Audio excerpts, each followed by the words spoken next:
August 19th, 1987, a lone gunman, Michael Ryan, took to the streets of Hungerford and Berkshire with an armory of weapons. In the space of 1 hour, he fired over 119 shots, killing 16 people and injuring a further 15. That one man's actions changed the lives of the people at the centre of the killing spree. His devastation to their lives took less than an hour and stayed with them for a lifetime. It was a crime that changed Britain.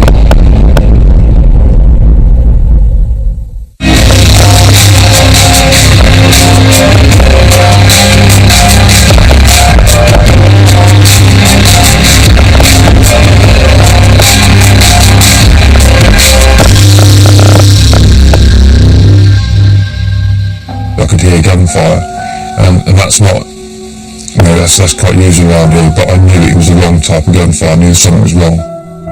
Among those killed were passers-by and a policeman who tried to reason with him.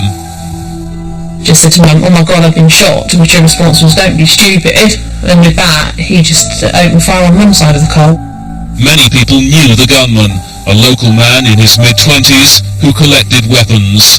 It's somebody that's been living within the community and somebody that would certainly have known quite a lot of his victims by sight, if not by name. Ambulance crews had come under fire as they attempted to tend for the wounded. You had people saying, my daughter and my son's up there, and why aren't you doing anything? And people were shouting at you, but you couldn't actually put the crews at risk. A heavily armed man walking through this quiet country town, shooting people apparently at random. Just going to alter everybody's perspective of life, full stop. Michael Ryan was a 27-year-old who lived with his mum in Hungerford. His father had passed away 2 years previously. Ryan was a quiet man who kept himself to himself. He shunned socialising, instead dedicating time to his one passion, guns, spending hours down at the shooting range. He'd never come to police notice, he wasn't known to us, and he wasn't known, in all fairness, to many people in Hungerford. I know he had lots of different jobs and things, because my grandmother, who lived in the same road, used to gossip about everybody that lived in the street, and that was sort of coming across in conversation, the things that his mother had said about him, but nothing at all to indicate anything sort of sinister really was going on.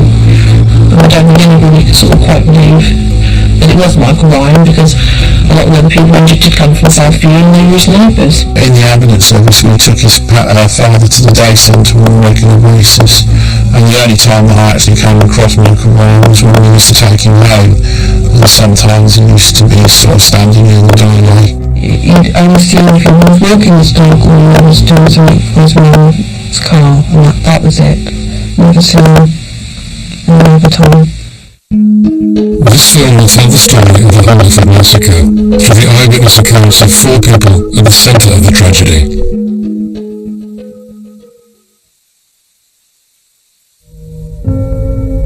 Alison Chapman was a 16-year-old living in the next road up from Michael Ryan. A resident in Hungerford all her life, she knew the area well. Alison was getting ready to return to work after having lunch at home with her mum. Yeah, well, it was a sunny day in August, school holidays. I just finished school because I was 16 at the time. I'd come back from work in the morning and I was just at home with Mum and having lunch. What time did you finish today? Not late, I hope. Carl Harris was a 21-year-old soldier on leave from the army at his parents' house across town. His family moved to Hungerford just 5 years previously. The day started when I was out with my little brother fixing my car. I was due to go back to the army in the next couple of days and had to do some repairs on it. Sylvia Pascoe lived a few doors up from Michael Ryan in Southview with her husband and 2 children. She'd been his neighbour for 10 years. That day, she'd risen early to do the housework before going to meet her sister. The 19th of August was another sunny day and getting up, doing my job, so I'd organised to go and meet my sister, so needed to get the house spick and span. and was in my night dressing gown. My children were out playing with the next door neighbours' kids, so it was just an every day event really. Sarah Britton had been a nurse for 12 years. Just 3 days before, she had swapped her nursing duties for a managerial role and was still finding her feet at another hospital, the Princess Margaret, 47 miles away in Windsor. I've been employed as a service manager for the medical wards, and I'm getting up. I put on my outfit because I was still obviously out trying to impress, and I had a really busy day. The programme was sort of preset for me, and I remember, I think, just grabbing a sandwich for lunch. As the residents of Hungerford settle into their daily business, police in the adjoining town of Newbury are getting confused reports of an attempted armed robbery at a petrol station down the road.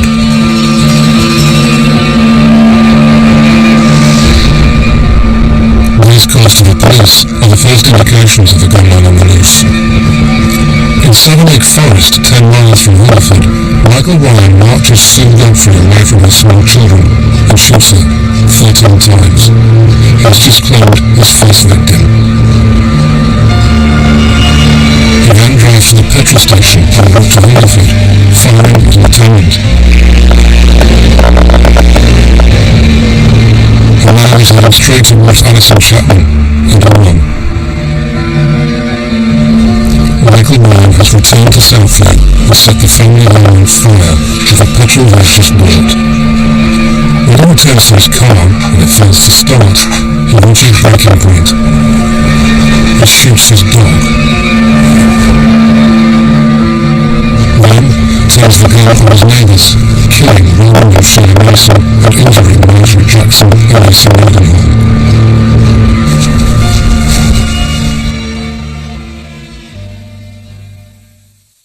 Our house backed onto what is the primary school in Hungerford, and they were doing maintenance work, so there were scaffolders and builders, and we just heard what was like scaffolding poles being dropped. Did you hear that noise? Probably kids playing, don't worry. They'll make the horses skittish. Can we go check on them? Fine, come on, let's get you to work. See, they're really loud. I'm sure they're coming from near Southview. So we thought, Mum dropped me off at work, but we'd go via that way just to check that she was alright, not running in the field and hurting herself. We turned down the bottom of Clark's Gardens, which is where we lived. It's a short drive, probably about 30 seconds, not very far at all.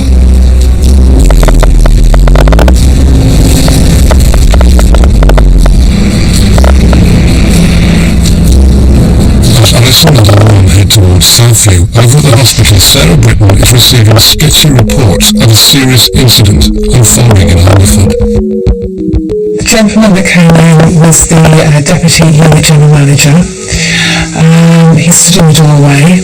He certainly had an air about him, sort of, that he needed my attention fairly quickly, and that he just generally stated that we were going together around to the A&E departments, and he was out of the door virtually as he sort of finished that sentence. The major incident plan had been activated. Doctors, nurses, could I have your attention, please? It wasn't until we were actually in the department that he briefed all the staff to say that there had been an incident at Hungerford. Meanwhile, the concerned Alison and Oran are almost at Southview. Because I was working in a sandwich packing company as a summer holiday job, I'd learnt to pack tuna and onion sandwiches, and we'd had them for lunch, and we were talking about that. In front of us was a police car which was parked on the right hand side. It was parked half up the bank, so it just looked like it had parked there out the way for passing traffic. In front of the car, our car, Michael Ryan stood with the gun across his chest. He was in camouflage from head to toe. He just glanced towards the car, and then before me and Mum could really say an awful lot to each other, he just opened fire on the car. Michael Ryan is southland of Hungerford. He sparked the police emergency after shooting a dead woman in Southern Forest and attempting to murder a cashier at a petrol station. Two neighbours have now also been shot dead as he walks up the street and fires at Ken Clements walking his dog near the common, and PC Roger Brighton, the first police officer to attend the scene.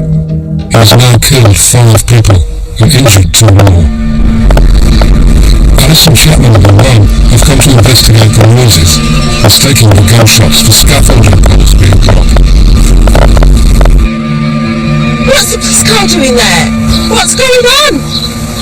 He's gonna shoot us! He was holding a gun across his chest. He was very stubbly, sort of unshaven, and he just looked really like, I don't know what the word, not sort of brain dead, that's a bit exaggeration, but just really not quite there. He opened fire my side first.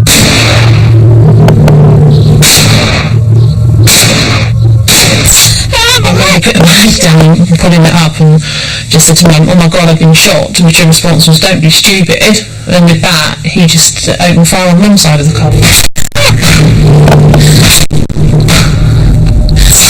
And I glanced at her, and she's quite small, and her head was like twice the size of its normal size. She looked like she'd been pepper sprayed with blood. She had a cut to her neck and a cut right over her shoulder, and was just pouring blood. Then it went quiet. He'd obviously run out of bullets, and Mum just sort of put the car in reverse. Don't know how she managed to, and she just reversed back down South View.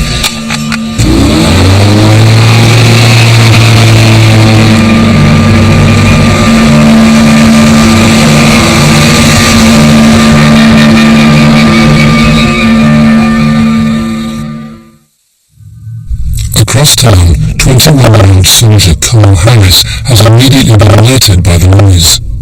As a lance corporal in the army, he is all too aware of the distant sound of firearms. What was that? Sounded like gunshots. Proper gunshots. I'm going to take a look. I had to go and get a part from the shop down in town. Just before I left, I could hear gunfire. And that's not... that's quite usual around here, but I knew it was the wrong type of gunfire. I knew something was wrong. And I headed off down into the high street to basically see what was going on. As I walked down the hill into the high street, somebody said that there was somebody out and they were shooting people. It's now 1:20 p.m.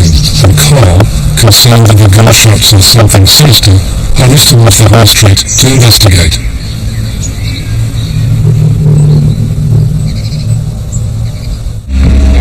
Remarkably, after both being shot by Michael Ryan, Alison Chapman and her mum are managing to drive to the doctor's clinic, almost a mile away. I had wellies on through down at the field, and I could feel the blood running down my leg, and it was all going through my toes and it was squelchy. And I didn't really know what to do with this piece of flesh on my hand, so I just sat there with it on my hand, and as if to say, well, what do I do with it? I didn't really think about myself at all, I don't think, at that time. I was only 16, it was all a bit surreal. I was much more concerned about my mum, and if she was okay. I mean, I'd looked at her and just... I think that was one of the most awful things I ever saw. As a 16-year-old child, to see your mum in that state, it just got me, and it's really emotional for me now. I don't think anybody really any further was aware what was going on, because we drove right across the high street. In fact, a lot of people in town that day were completely unaware Michael Mann was roaming the streets with his guns. There were roadblocks on, and quite clearly every effort was being made to keep the general public away from where the scene. It transpired this gunman was on the loose. It was amazing, really, because I was running down the street and people were just going about their daily business. Even at the time, one of my friends was walking back to work. I was like, well, what are you doing? Is there a gun around? You didn't even know. You didn't have a clue what was going on. There was a line walked over, there was a traffic accident. People were still about, but they were being cleared out, so there was being a sterile area made around the town centre. But there were still some people about. local man continues to roam the quiet streets as shoppers on the high street less than 900 yards away are oblivious to his actions. Walking down the road, he kills another neighbour, Abdul Khan. While his mother, Dorothy, just returning home, tries to reason with him in the chaos. He kills her. He is now heading to the Memorial Gardens. 8 people are lying dead, with 8 more seriously wounded.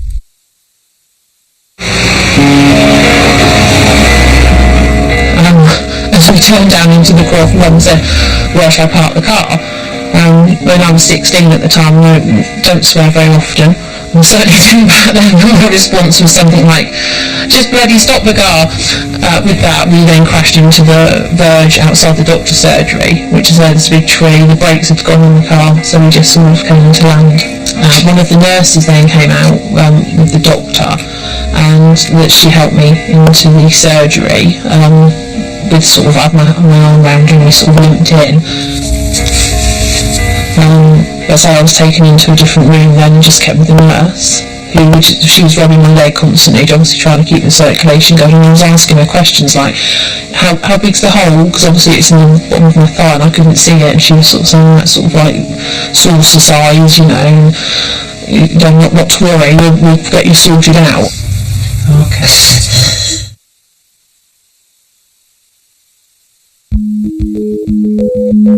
As word gradually spreads of the danger in Hungerford, over at the hospital in London, Sarah Britton and her colleagues are starting to receive the first casualties. I very quickly gave a brief summary of my sort of immediate sort of past experience, so that my colleagues had some idea of what my level of professional sort of capability and skills were at that time. The exit wound is always much larger than the entry wound, so when you're assessing your patient, you need to look for a large exit wound. If there's anything... And then the first ambulance, you could hear the ambulance actually approaching the hospital. Doors were opening, more people were coming into the department, remembering that we were having to get patients who were already in the department out, and clearing cubicles, etc. There wasn't time to think, it was just automatic mode and get on with the job.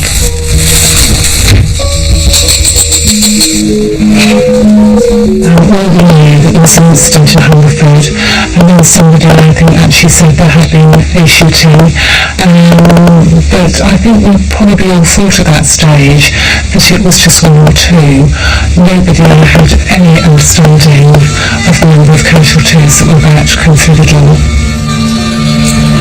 As Sarah is tending to the patients, Alison and Lauren are rushed to the Princess Margaret Hospital. Lauren has lost a lot of blood, and doctors are about to discover the severity of Alison's injuries.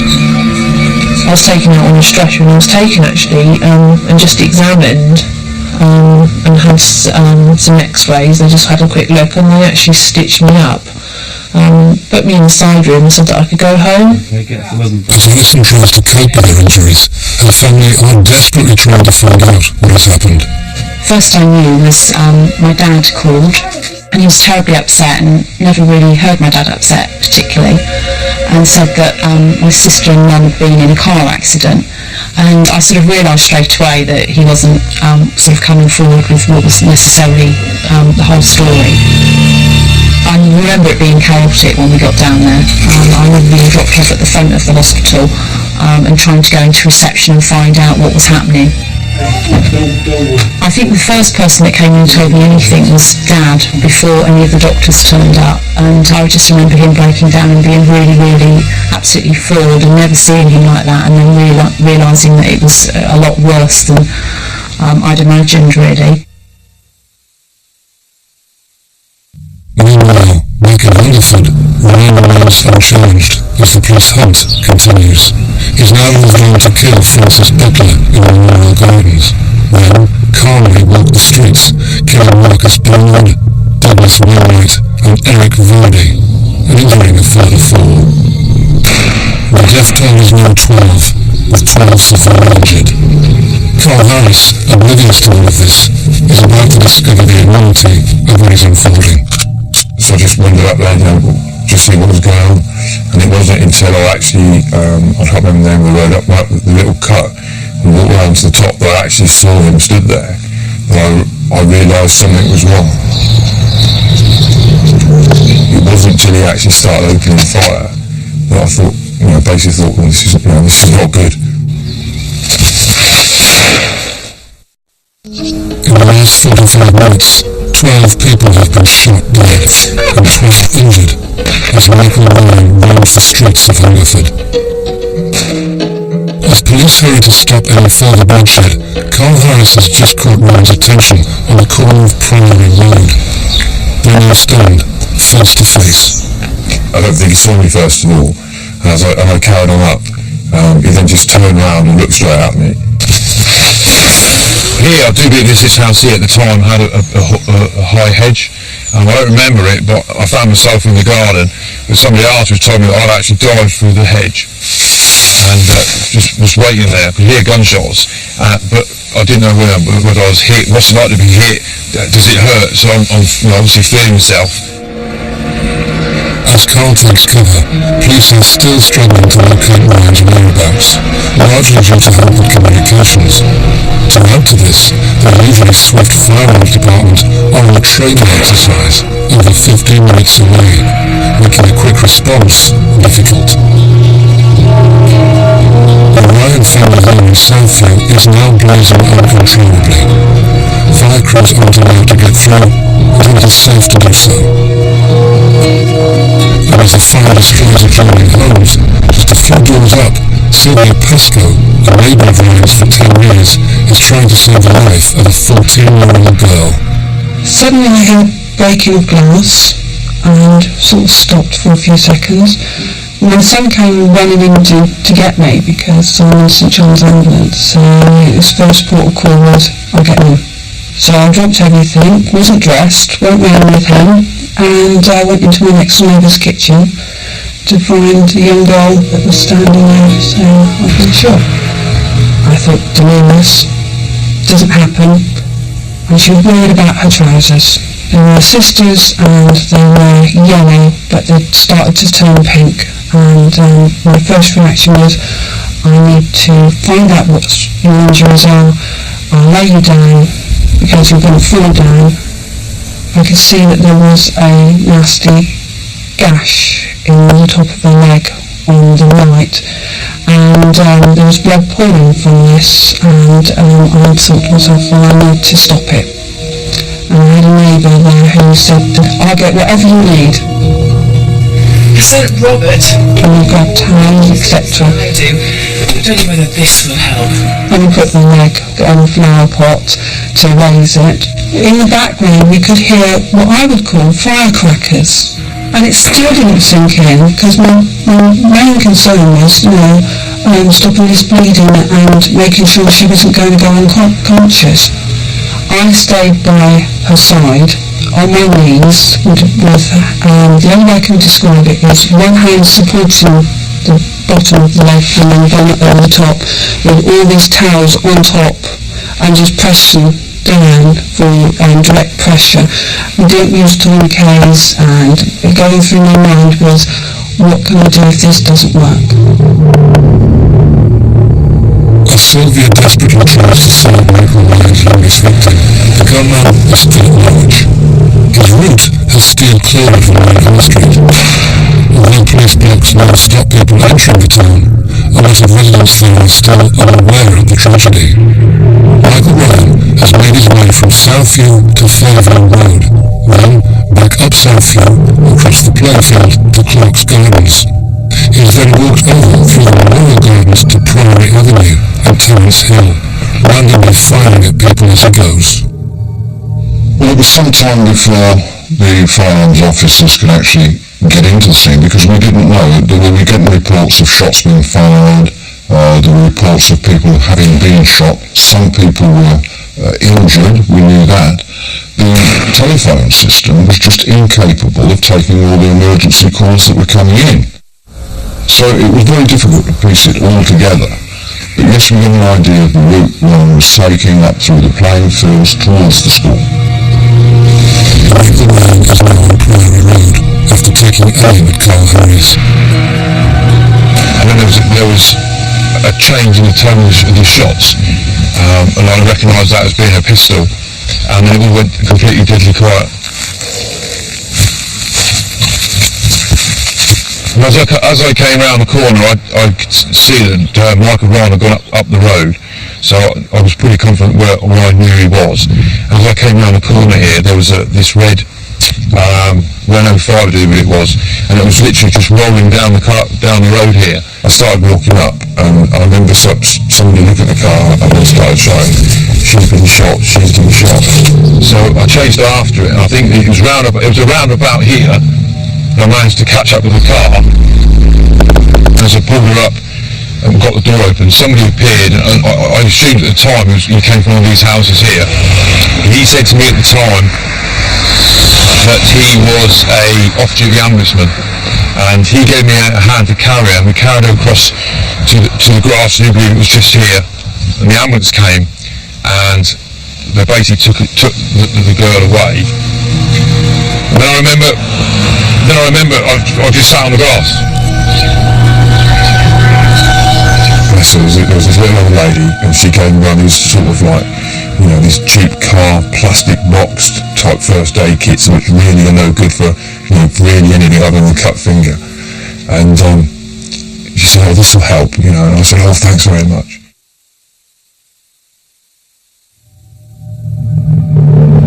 As Ryan kills his 13th victim, 22-year-old Sandra Hill, this is now the biggest single massacre in the UK. 13 people are dead, and a further 12 injured.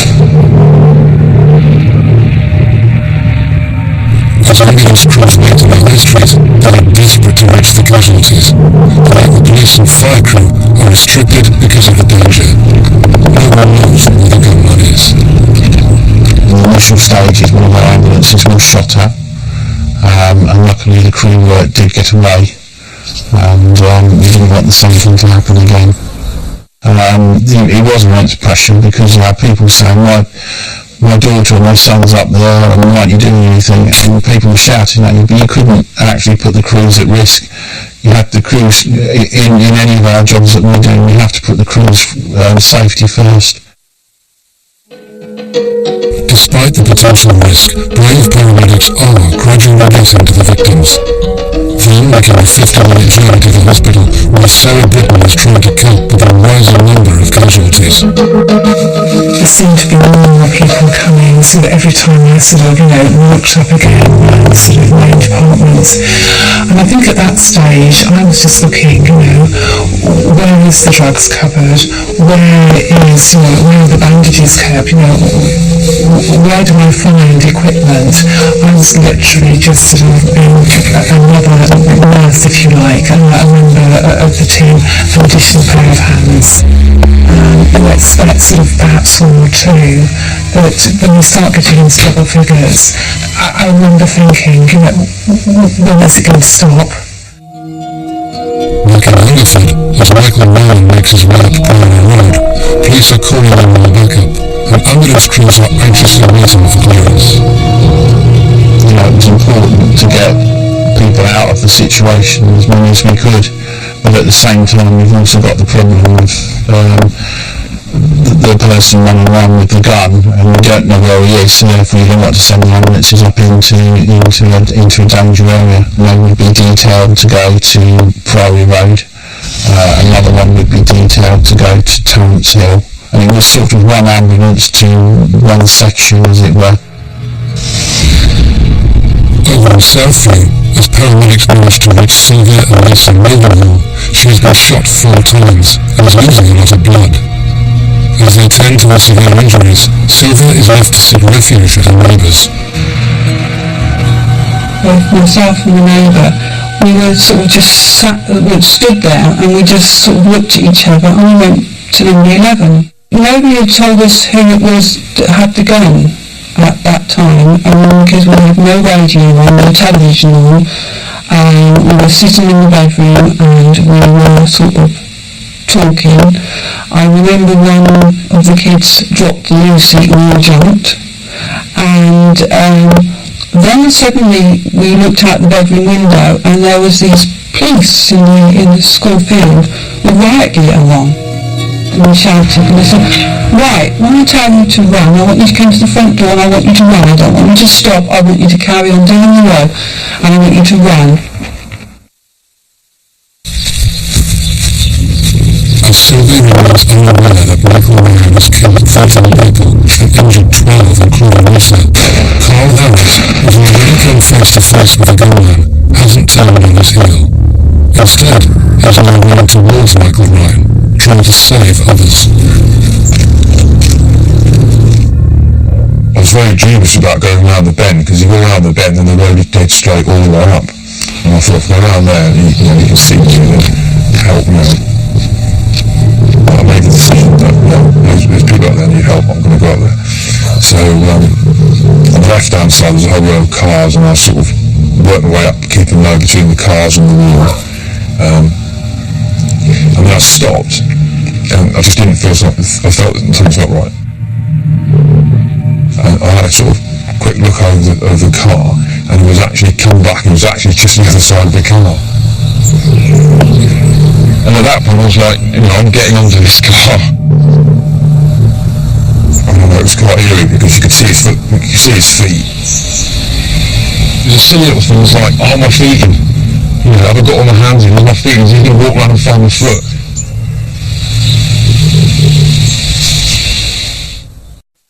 Michael Ryan was roaming the streets of his hometown, killing at random.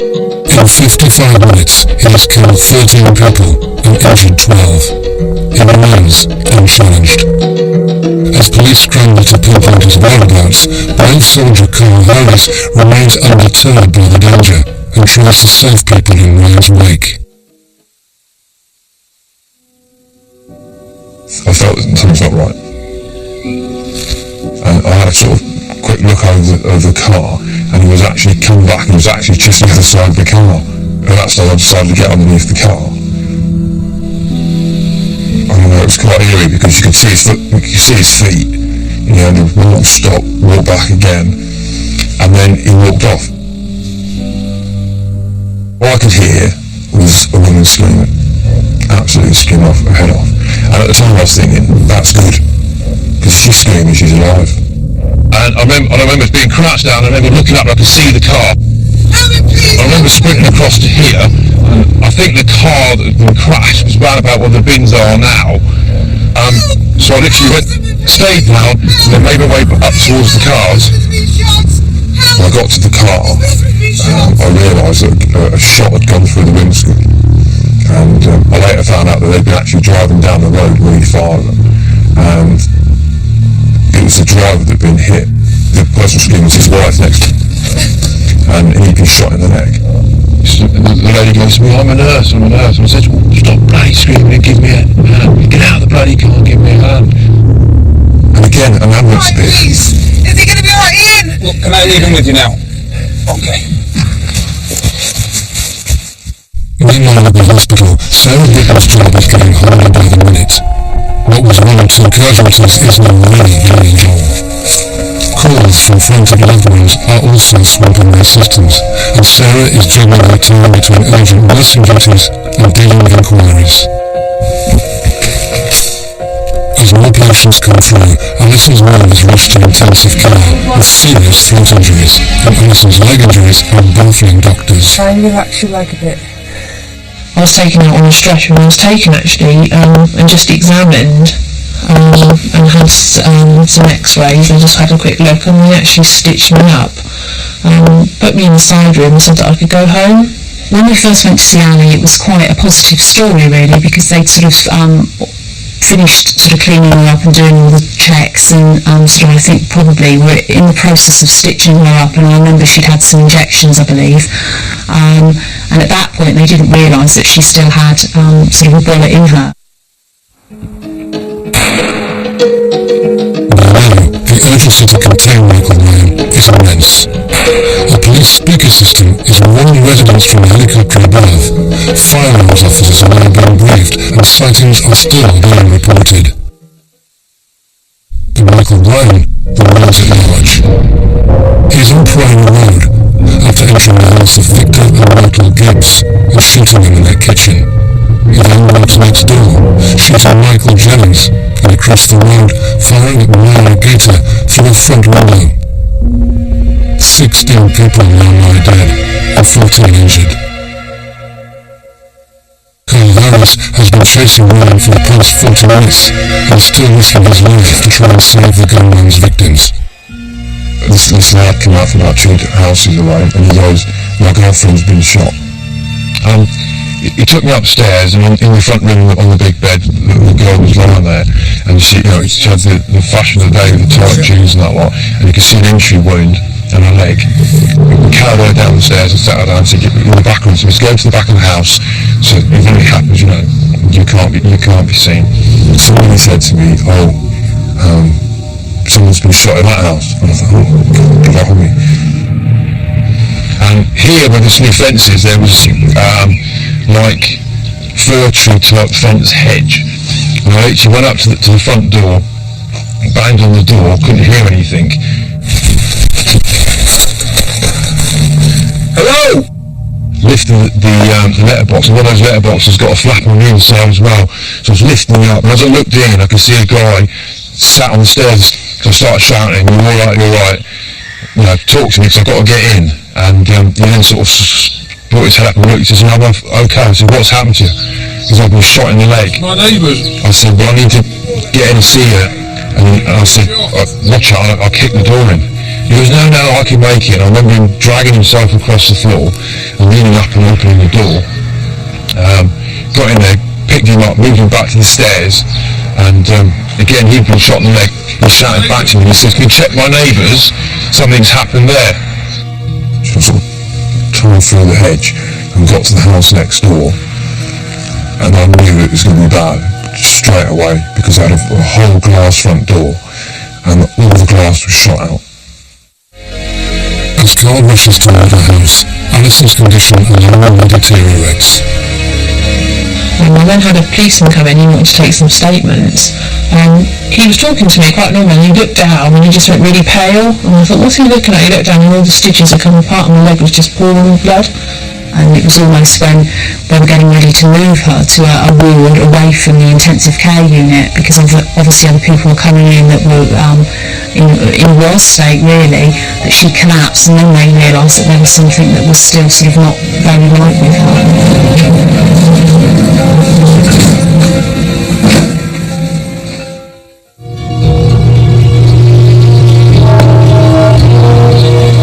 It is now 1:45 p.m. Michael Ryan has spent 60 minutes shooting innocent people in a random attack. He's killed 16, including his own mother, and injured 14. The family house is ablaze and has now spread to the adjoining 3 houses. And Ryan walks up Prairie Road to his old school, shooting George Newman in his porch.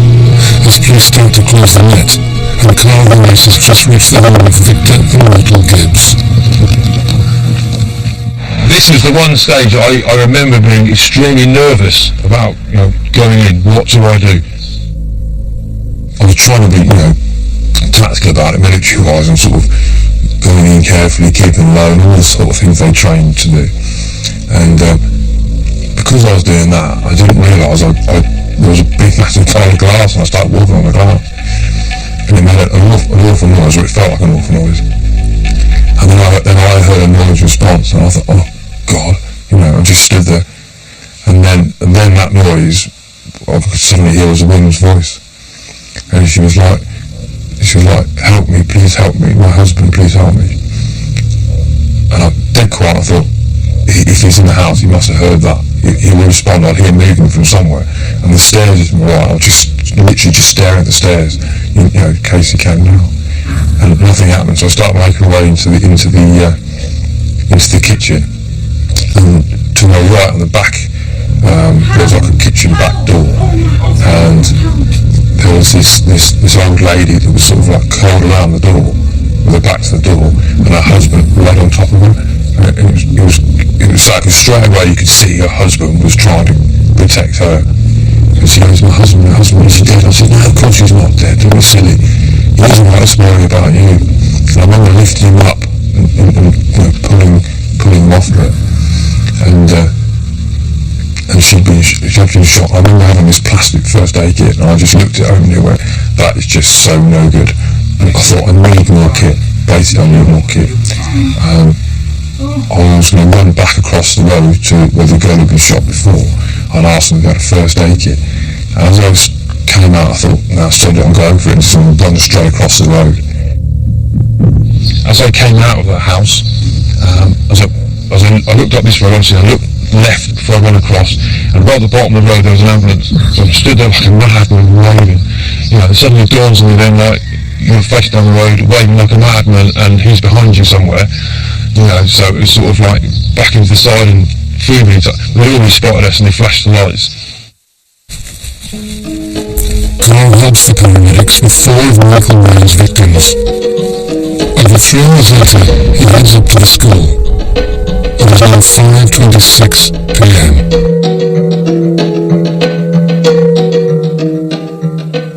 And then basically got round the corner to the school, and there was a policeman stood there, single policeman. And he's like, who are you? I says, well, I've been checking back there. I've come around and said, don't worry, he says, we've got him cornered in the school, it's all under control. The firearms team surrounded the school, and in fact, one of the firearms officers actually then spoke to Ryan, trying to get him to give himself up. The firearms team at that stage wouldn't have known exactly how many people he had shot, but they'd certainly be aware that he had killed more than one person, and that was every likelihood that he would try and shoot somebody else. I was looking and said, you're telling me it's all under control, 100% under control? He goes, yeah, we're all sorted. You sure? He goes, yeah. I said, fine, that'll do me. Turn around and I walked back. And then somebody came up the road and said to me,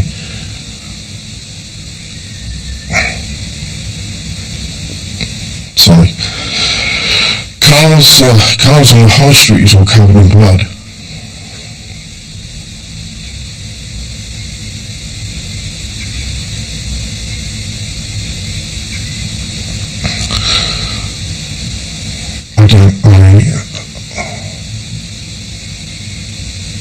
I thought perhaps he's just wounded, or perhaps I can get there and save him. As dusk settles in Hungerford, the gunfire has ceased. Carl Harris is now safely with his father. Sylvia Pascoe is in the shelter of an old people's home after being ordered to run down Southfield by police. Hello, A&E. Sarah Britton is being inundated at the hospital. Doctors are prepping for surgery after discovering a bullet lodged in Allison's back. Now Michael Ryan is surrounded by police at his old secondary school. You are surrounded by armed police. Do as you're told, and no harm will come to you. What about my mother? She's dead. I know she's dead. I will try to find out about your mother, Mr. Ryan. I picked up my gun again. If only the police car hadn't turned up, if only my car had started. I'm not coming out until I know about my mother. Mr. Ryan, I'm still trying to find out. If you come down, we'll be able to find out together. At 6:52 p.m, after attempted negotiations for over an hour, police hear a single muffled shot from inside the school.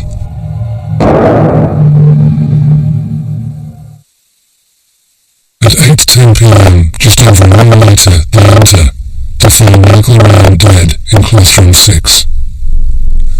The Hungerford Massacre on the 19th of August 1987 will never be forgotten, but for the brave victims, residents and emergency services that tried hard to rebuild their lives. Sarah Britton went on to work as a service manager and is still in the health profession. And there have been other incidents called. Some of them have probably not come to anything, others have. I'm very happy to report that of the incidents I've been involved in, none of them have been related to guns. Sylvia Pascal still lives in Southview and works for the St John's Ambulance. He said she lost 3 pints of blood, and if you hadn't done what you did, she'd have died. Alison Chapman's mum recovered, and despite the bullets still lodged in Alison's back, she was thrilled to give birth.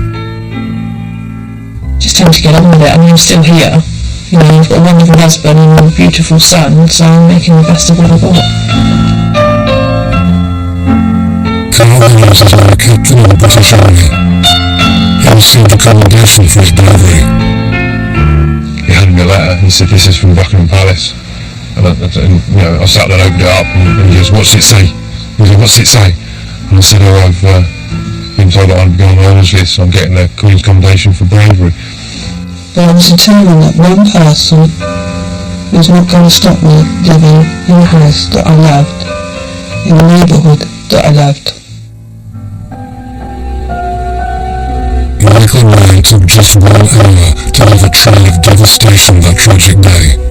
Before this massacre, Hungerford hadn't witnessed a murder for 111 years. With 84 rounds from his AK-47, 34 from a Beretta pistol, and 1 round from his M1 carbine, he shot 31 people, killing 16, before turning a gun on himself. It's the people who were there, it's their families, the ambulance girls, the policemen watching their their colleagues being shot. It's those are people that really I feel so sorry for. They classify Michael Ryan as a loner with his mum, but I've got friends and, loners and with their parents, that doesn't make somebody get an army of weapons and kill a lot of people. They try and psychoanalyse him, but I always say the only person that could say why he did it isn't here, and that is Michael Ryan. As a result of the massacre, gun laws in the UK were changed to stop anyone possessing a semi-automatic weapon. Has it made a difference? I think, yes, the measures that were brought in were as a direct response to public demand and police demand at the time. Why did a person need to possess an AK-47 sort of semi-automatic rifle? I can't give a reason for that. If people want to get their hands on guns, they will, regardless of the gun in place. And you could probably get one if you went somewhere and spoke to the right people within half an hour, I should think. And it sounds real cliche, it's not the guns that kill people, it's the people behind them. This could happen in a small town in this country tomorrow.